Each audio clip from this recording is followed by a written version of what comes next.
Morning, everyone. I think we're going to get started, and I have a statement that I'd like to read.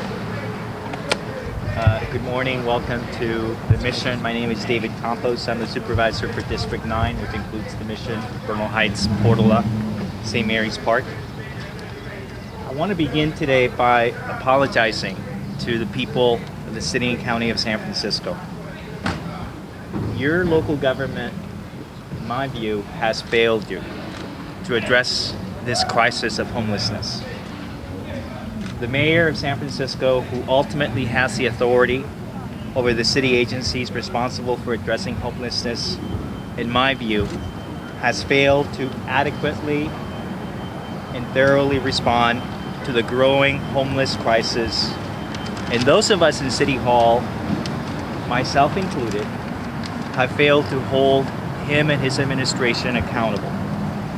For years, people without homes have been pushed into our neighborhoods.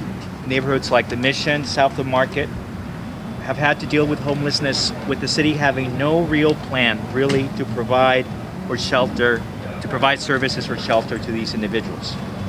This failure to act has caused a public health emergency in the city and county of San Francisco, an emergency that has reached intolerable levels. During the last 7 years, I have fought for funding for homeless services. I have worked with community to open the first LGBT homeless shelter in the city and county of San Francisco, here in the Mission on South Van Ness. And I worked with my good friend, Bevan Dufty, and others to open up this highly regarded navigation center here in our district. When I spoke to Bevan and the mayor, who had this idea of an innovative new approach of a navigation center, I was proud and excited to make sure that it happened first in the Mission. But the expectation all along has been that there would be more of these navigation centers. Over the last few months, I've received hundreds of calls and emails. I've been in the streets of my district. I've talked to not only neighbors, businesses, homeless people, and everyone is frustrated by the situation. And I want my constituents, the constituents of District 9, to know that I have heard you, and I understand why you are angry. You are angry that more than 7,000 people who have lost their jobs, people who have been evicted, people dealing with drug addiction, youth who were kicked out of their homes, and people who have been abandoned by our medical system have no option but to live on the streets of San Francisco. You are angry that our residents have been forced to care for sick and hungry people sleeping in their doorway, forced every day to walk on the streets covered with human feces, and forced to help as best they can people that in the end are not just homeless people, but that are human beings living on the streets. You in San Francisco are rightly angry that we have spent so much money and that we yet doesn't seem to be doing enough. Right now, there's a long wait list for drug treatment in San Francisco, and we have hundreds of people on the wait list for the shelter system. And at the end of the day, if the executive branch of city government is not able to act as we need, then the legislative branch has to step in. And that is precisely what I'm doing today. Today, I will be asking my colleagues at the Board of Supervisors to move as quickly as possible to activate a provision of state law. It's a provision that is usually reserved for disasters like floods and earthquakes, and yet that's precisely the level of this crisis. We need this law so that we can recognize once and for all that this is an emergency and that an emergency deserves and requires emergency action. The first step will be to declare that, and then in the next few weeks there will be a number of steps that will be taken to follow up on that action. In the next few weeks, I will be introducing legislation that will require the executive branch of this city to build 6 additional navigation centers in the next year, 3 of which must be built within the next 4 months. The ordinance will also require a funding plan that will activate emergency reserve funds and streamline and cut current spending in our $9 billion budget here in the city and county of San Francisco. If we can afford $5 million for the Super Bowl, we can afford to address this crisis here today. We can't wait any longer. I want to say that I think there is a certain culture that comes with San Francisco, and that to some extent some of us have reached a point where we think that, homelessness being at the level it is just acceptable. It's part of life in San Francisco, and I don't believe that it is acceptable. I don't believe that it has to be part of life in San Francisco. I don't have a silver bullet, but I know that the status quo is not working. And the status quo is not working not because we don't have good people working on this. I see Sam Dodge, who's actually a very talented person and who's doing as great a job as anyone under the circumstances. But I think what's missing is raising the urgency to the level where we're actually, as a city, collectively saying it is a crisis, and a crisis deserves a response that makes it the top priority in the city. That's what this is about. So with that, I want to turn it over to my good friend, Bevan Dufty, and I have to say that he, more than anyone in the last few years, has taught me a lot about this complicated issue, and he has taught me that even as complicated as an issue as it is, that there are things we can do to actually make progress. Under his leadership, we have done that, and so I'm very proud and happy to have him here. So thank you, Bevan. Good morning. My name is Bevan Dufty, and I've been a city supervisor, and I also have worked in city government to try and change homelessness. I realize that this act today to step forward with a declaration of emergency, it's uncomfortable for some individuals, and I certainly have been there. I've been criticized. I've been told that not enough is happening, that it's unacceptable how people live in neighborhoods, and it's unacceptable how people live on the street. And I think that fundamentally, if you talk to the people on the street, and there was a woman who was just here a few minutes ago, they are experiencing a state of emergency. When you live on the street day in and day out, and it becomes the norm in your life, every day is about not having your possessions stolen. Is your partner sick and gonna die if you're not there with them? Are the street cleaners gonna come because someone has asked that the block be cleaned and they're gonna lose all of their possessions? It is a state of emergency, and in no way is this a reflection on any individual. And I'm glad that Sam is here, and I respect entirely what he is doing as the director of Hope. But I want to say that it is more than any one individual. And I think that for too long in this job, I bore it on my shoulders and felt, why couldn't more happen? And the reality is because we need to come together as a city. It's bigger than any of the 11 supervisors. It's bigger than the mayor. Politicians love to manage problems. Lord knows I tried over and over again. You want to solve something. You want to feel like you're responding to your constituents. You want to get things done. You want to feel as though you're effective. But we recognize that in California, we are solving a problem of national magnitude. The simple number of people that are here in the state of California just outstrips anything that a local government could possibly do. And I think that as cities as Seattle and other cities have come forward and declared a state of emergency, the time has come.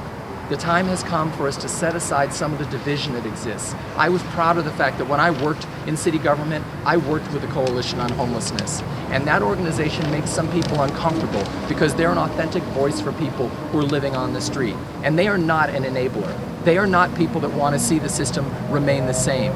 They deeply want to see change for people. But they know, because they're not isolated from the people who are homeless, all the barriers, all the lotteries, all the waiting lists, all the rules and requirements that are heaped upon people who have not been the most successful in our life more often than not. People who've been failed in family, and maybe they failed family. People who failed in school, and schools didn't support them the way they needed. People who failed in employment and not been able to keep a job. And people that have failed in a city that's the most expensive city in the world for people to be living. What shame is there in people being homeless? I can tell you that when I go to a soccer or basketball game with my kid, I hear every week about someone who's been Ellis Act evicted. That's what I heard on Sunday. I heard about someone who's being moved out for an owner move-in.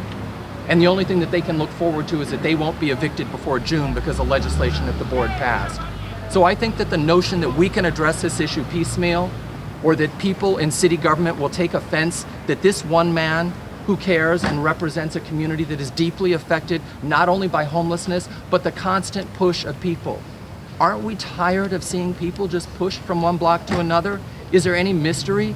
There's some people that are at the port, and that is wonderful that the city has opened that. But I can tell you that on 11th Street, if you go there right now and walk down by Goodwill, and the people in Goodwill, they're not gonna push a tent out into the street.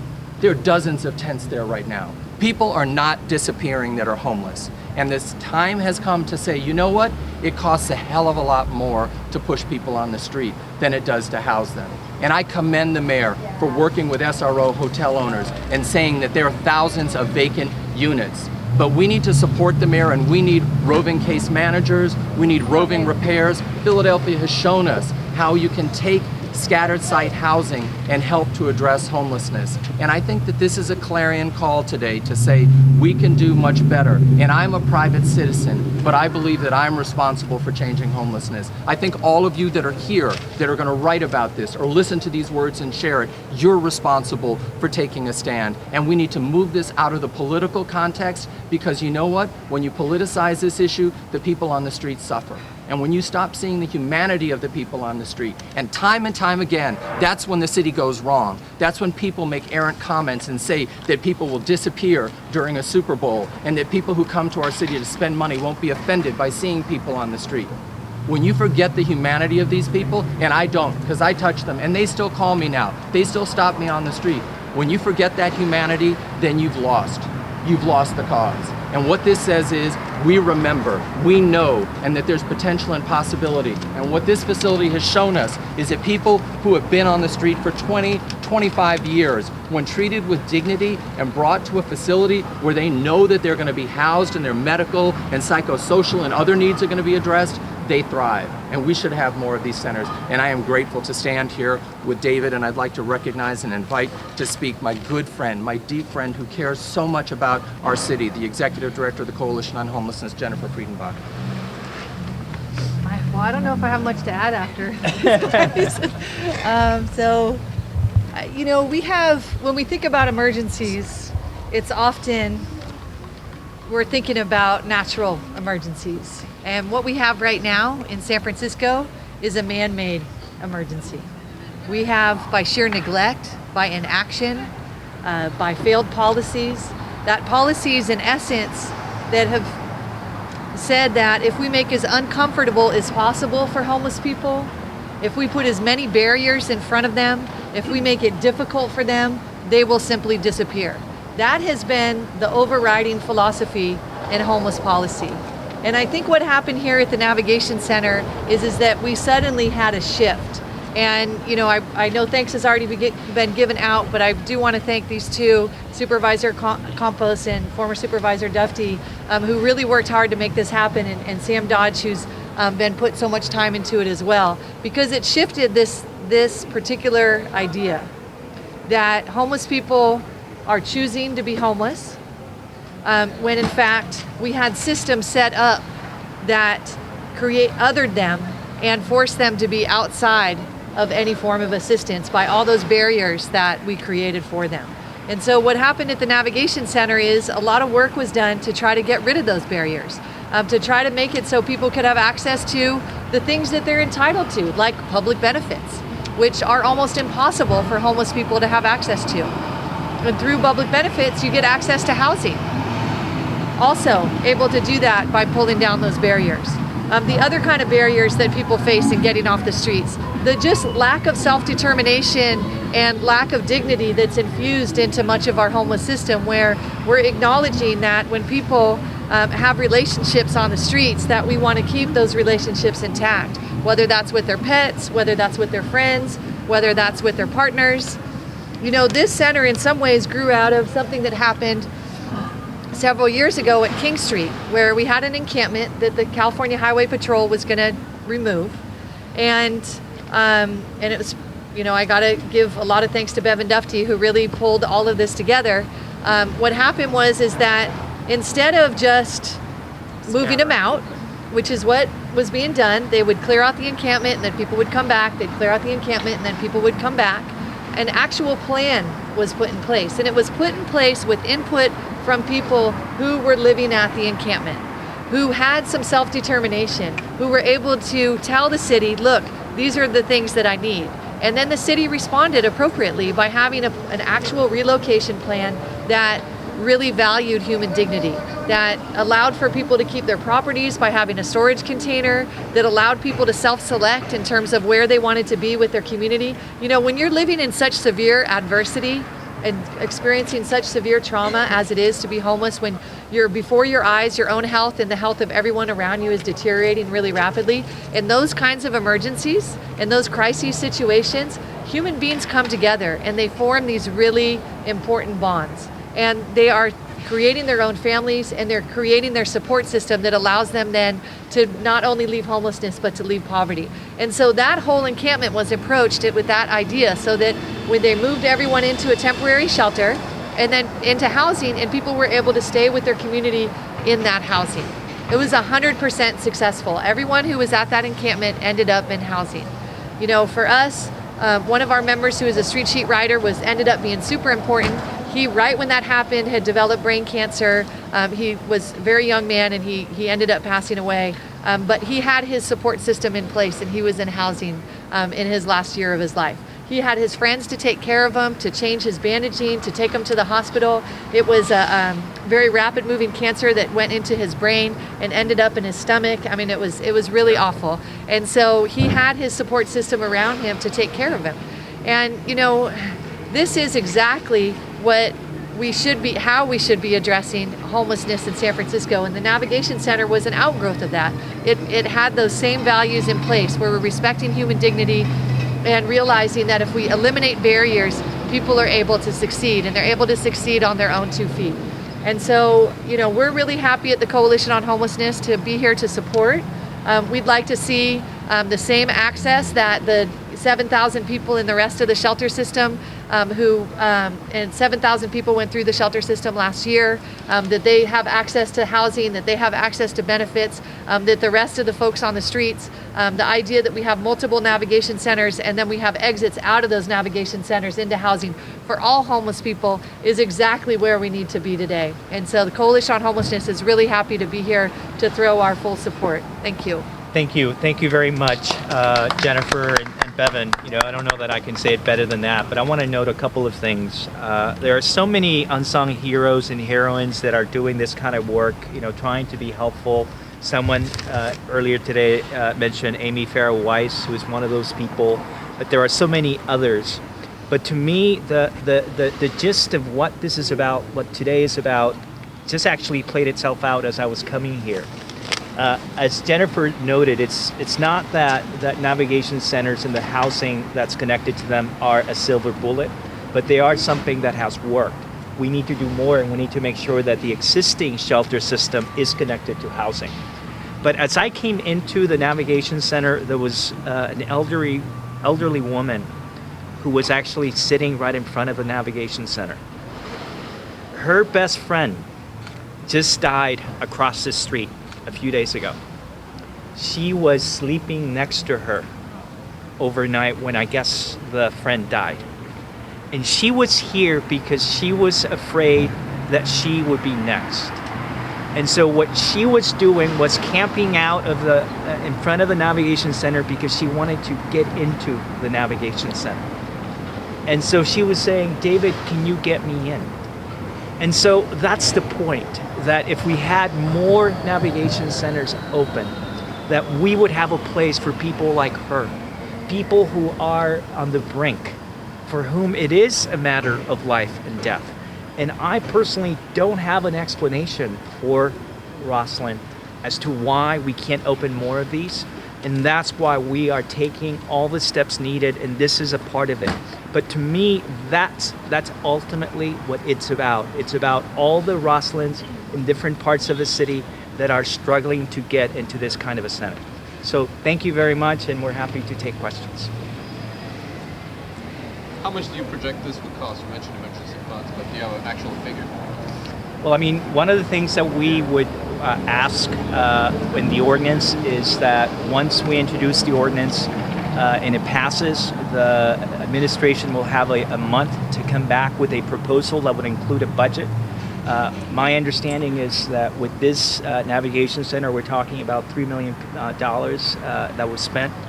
I don't know what the exact amount will be, but I would imagine that it's somewhere in that range. But what I would say is actually we cannot afford not to do anything. It's a lot more expensive financially to actually treat people on the street than it is through this type of a center. And quite frankly, I know that at some point we talked about the idea of leveraging public funds with private funding, and I think that's a good idea. But we should not have to hold our breath until private funding comes in, because the mayor issued a press release in September saying they would set aside $3 million with the hope that it would be matched by private funding.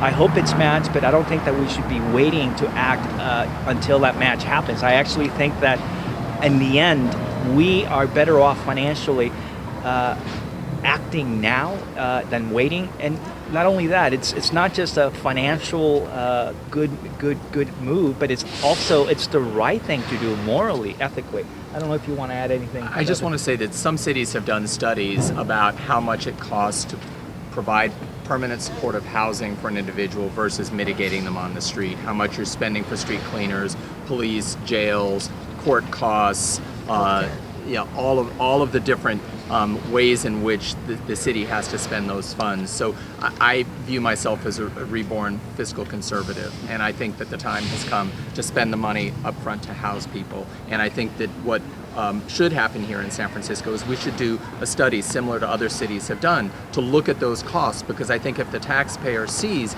that you're spending 50% more just pushing people around, worsening their health, and really just taking your problem and moving it to your neighbor 2 blocks down, I think that they'll embrace this. So I think that, and as David has said, looking to reduce some spending, I think as we go forward, the Public Works Department would be thrilled if they could actually clean streets that are dirty, not just have to mitigate the impact of people living on the street. So I think that there will be cost savings, and I think it would be good for San Francisco to do this study, because I think it would help to explain why this is the right approach. Supervisor Campos, how does your proposal address exits out of the navigation centers? Well, I think that the importance of the navigation center, and I'll let Bevan and Jenny talk more about it, is that it's not just that it's here, but that in fact it is connected to housing, right? And that's why, the planning requires not only finding the right location and that you have the right level of services, but that in fact you find the housing, because without the housing, it cannot work. And that's part of it too. It's that I think that we have to do a better job of identifying permanent housing for these folks. And this is a conversation that we have had for the last few years. There are a number of empty SRO hotels that I think the city should target to make available for housing. The navigation center, without it being connected to housing, doesn't work. That's the whole point. But I know that we were able to do that here, and I think that we can replicate that in other parts of the city. If I could just add, I commend the mayor. The mayor has, more than any mayor in recent memory, spent time with residential hotel owners. It is very complicated. San Francisco has 550 single-room occupancy residential hotels. It is an important fabric in San Francisco, and it has become over the years underutilized because there are tensions. There are times when the hotels are not well maintained. There are times when there are problem tenants in a building that may be destructive to the property. It's a give or take situation. But what has happened over time is that many hotel owners, as they have aged, have decided just to sort of limit their business to their permanent tenants, the people that they know and trust. And so many rooms are vacant. And again, I commend the mayor. Sam Dodge came into working in city government from being an organizer in SROs. And so he's been an incredible asset to the mayor. And you saw in the city budget that we added 5 new master lease single room occupancy hotels that specifically are helping to provide housing exits. The reason I talked about Philadelphia is that we probably don't have the resources currently to master lease all of the inventory that exists. And that's why having roving case management, to deal with people who are living in these hotels is very important to the owners and to the individual. And it's extremely important that we also have roving repair crews. There are probably 10 or 12 things in Philadelphia that they know are the most likely things to get broken in a unit. So with a landlord, if you're always calling the landlord, they get frustrated. But if you're just going out and fixing that light fixture, it's a lot better. And frankly, this mayor does have a great call with the tech industry. Tech titans came forward with $5 million to jumpstart a building for homeless veterans. I think that if, as a campaign like this, recognizing it's an emergency, and I think people in the tech industry see the emergency of homelessness in San Francisco, some of these individuals could purchase hotels. I think that there are hotel owners that would sell their hotels and give that to the city to expand our inventory. That's what we have to have. And it does exist there. It's going to take a while to build new inventory. This site has now, been delayed 9 months or more from being developed as to family affordable housing. So we should do everything possible to take up that existing inventory. And not to speak for Jennifer, but part of it is that when the city gets involved in these buildings, we create dynamics where some people want to be moved out. We have to be very, very careful that there are people that have put together a very, precarious life living in these hotels. And so we have to move carefully. But the reality is that there's a lot of inventory. And I think that with more robust navigation centers and partnering with the mayor and the board and city leaders, that we can bring more hotel units online and that we can help to house people. Will the state of emergency stop the sweeps? What I think that you have to ask the administration about that. What I can tell you is this, that we are looking for a long-term solution. The issue with some of the things we saw with Division Street is that encampments were removed, but unless you give people a place to go, people are going to come back. And I can tell you that I walked those streets right after the removal, and encampments are springing up in smaller streets. So this is not solving anything. It's just pushing the problem to the smaller streets, to the front doors of folks. So I don't think that's the answer. I think you have to give them solutions. You have to give them a place to go. Has public land for these 3 navigation centers been identified? Well, we know that there's work that the mayor's office has done, the Department of Real Estate. One of the things that the declaration of a state of emergency does is that under state law, it actually allows the city to cut through the red tape. There are issues around zoning, land use permits that we certainly had to deal with or think about here. The state of emergency actually allows jurisdictions like San Francisco to circumvent that, cut through the red tape so that we can open up these centers using public land as quickly as possible. Will the new centers be referral only as well? Well, I think that all of that is something that we're going to have to discuss. What I can tell you is that every conversation that I've had with homeless people in the last few days, every conversation, what people tell me is that they're trying to get into the navigation center. They want a place to go. So I don't buy this idea that somehow people want to be on the street. That's where they'd rather be. I think that if given the choice, they would rather be in a place like this. And so that's what we're trying to do, to give them those choices. And your question also raises it. Supervisor Campos's measure talks about wet housing. And I have been an advocate for 6 years for wet housing, and that's really harm reduction housing, and it's really recognizing the enormous human and financial cost for our chronic inebriates who are on the street. And there has been progress that's been made in terms of paramedic response, but the reality is that Seattle has shown us that just simply by creating an environment where people who are chronically addicted to alcohol can drink and can have access to that alcohol. The Journal of American Public Health did a study and found that there was a 40% reduction in alcohol consumption in the first 6 months from people moving indoors. And so I believe that in polling that has taken place, that people in San Francisco support wet housing. And it's deeply troubling to me that we've not been able to get this facility. There are small pockets of wet housing that exists in some health department buildings and SROs, but we do need a facility because people will go there. And we saw that. I've been to Seattle 3 different times, that groups of people who congregate and are social as street alcoholics, if they're allowed to come together, really do thrive in that environment. And so I'm really pleased to see that, and also safe injection sites. And I will say, my godmother was a heroin addict. I was born into a household where people used heroin that were around me. It just happened that my godmother was Billie Holiday, who was a jazz singer and one of the most famous musicians ever. And my father collaborated with her on her autobiography. Because of her arrests for heroin addiction, she could not perform in clubs, and that's why she had to write a book, and that's why my early years were so much around her. But I feel very deeply about this, and I know just as wet housing is troubling to some people, oh my God, it's an alcoholic, the worst thing to have is alcohol. No, the worst thing is to have uncontrolled alcohol out on the street and not to have someone caring for you. And a safe injection site, people complain about needles, and our organizations that do this work are doing incredibly important work so we don't have HIV and other diseases spread through needle sharing.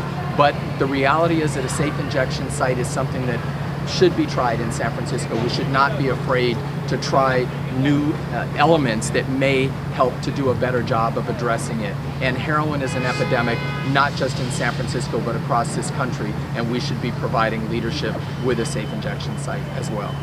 So the problem with the homelessness has been long in San Francisco. To call it now an emergency, you have to kind of justify with some numbers, or what Well, doesn't make I it think- emergency now? Well, I think a number of things. We're talking about thousands of people that are living on the streets of San Francisco. I don't know what the exact number. I've seen 6,700. 7,000, close, How many? 6,700. 6,700, I think. is the homeless You count. have 700 people who are on the The total count on this.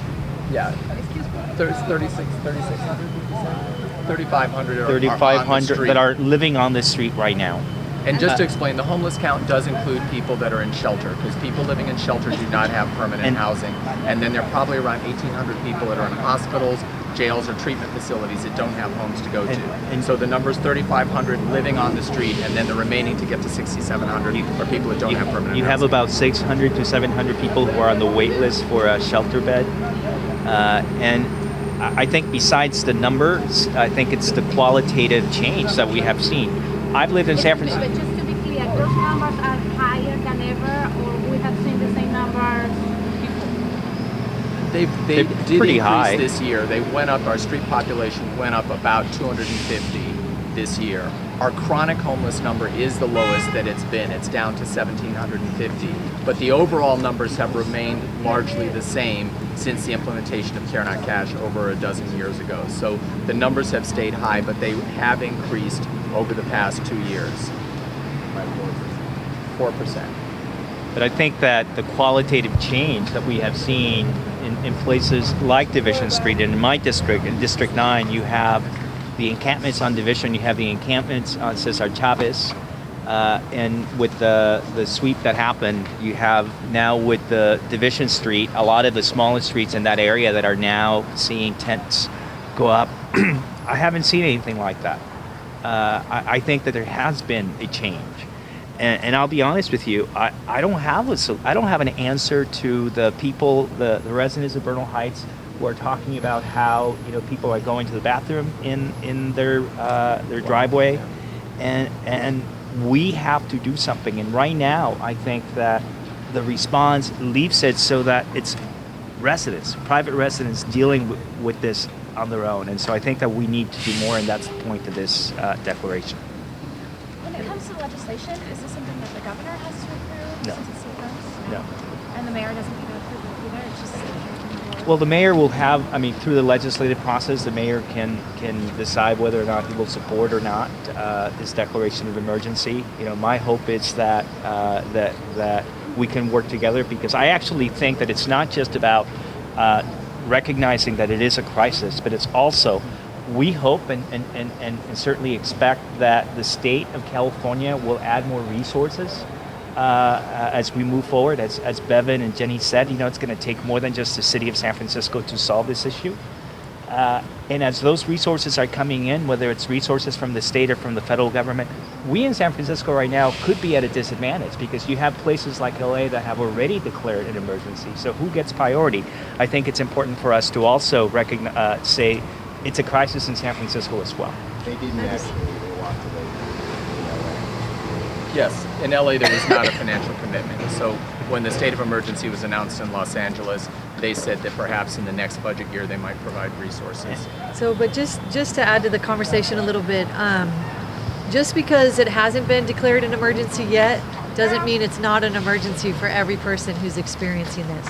When you don't have a door to lock, when you're sleeping out on the streets, totally exposed to the elements, when you're getting rained on, when you're being traumatized over and over again, your every moment is an emergency, and people are in really serious crises not having a place to live. And so I think, yes, we probably could have declared an emergency earlier, absolutely, but just because we haven't yet doesn't make it any less of an emergency. It is an emergency for everyone who's facing this. And I think what has happened is that what you've seen is San Franciscans have been rising up and really, really frustrated with the way that this issue has been handled.